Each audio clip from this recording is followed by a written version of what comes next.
Thank you both for joining us.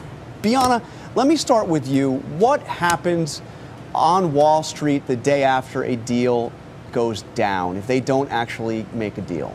Well, look, John, I don't have a crystal ball in front of me, but we saw a 2% decline in the Dow last week.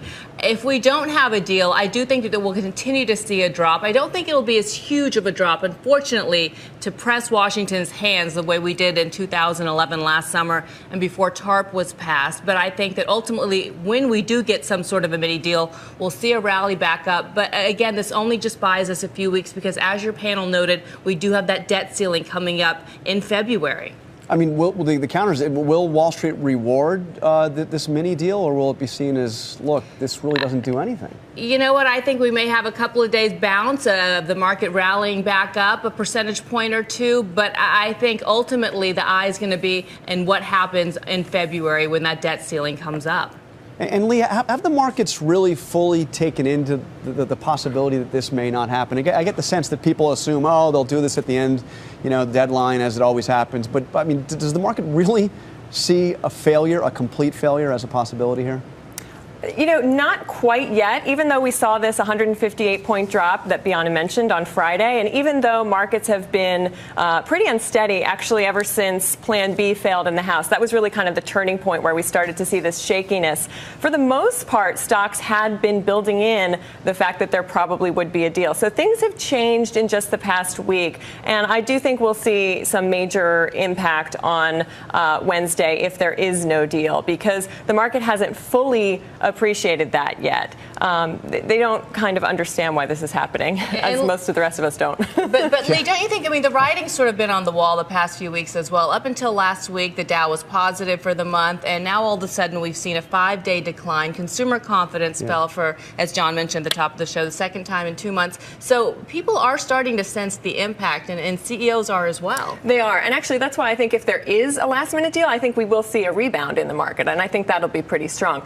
But CEOs have been worried about this for months, if not years. I mean, that's why we've seen this parade of basically a who's who of the Fortune 500 has been traveling down to Washington in batches since July, August. They don't want this to happen. They don't know what this means for spending cuts, for tax cuts.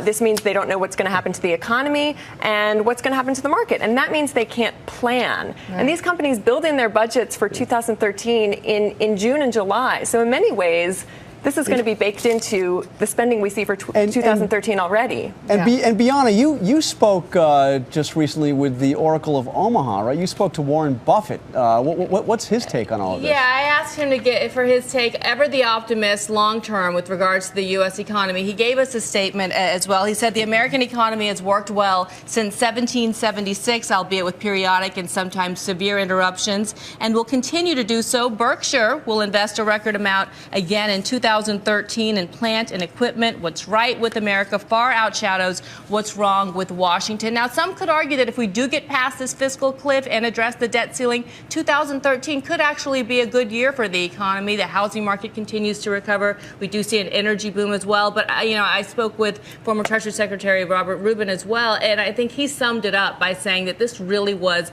a missed opportunity that we're seeing right here for some sort of grand bargain for a big deal to address the debt limit here. And so far, we haven't been doing that. And Bianna, I would not count on these guys finally getting their act together in any significant way, even if we get a mini deal. Thank you so much, both of you. Bianna and Leigh, thank you for joining us here on This Week.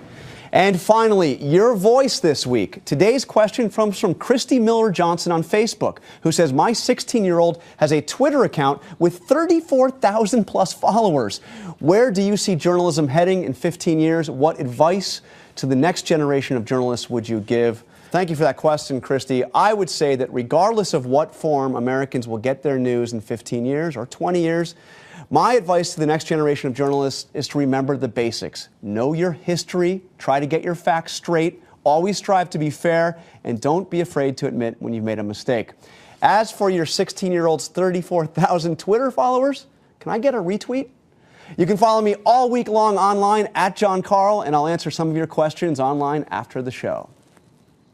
That's all for us today. Thank you for sharing part of your Sunday with us. Thank you. Check out World News with David Muir tonight. George will be back to start 2013 with a big with a big bang Sunday right here on This Week.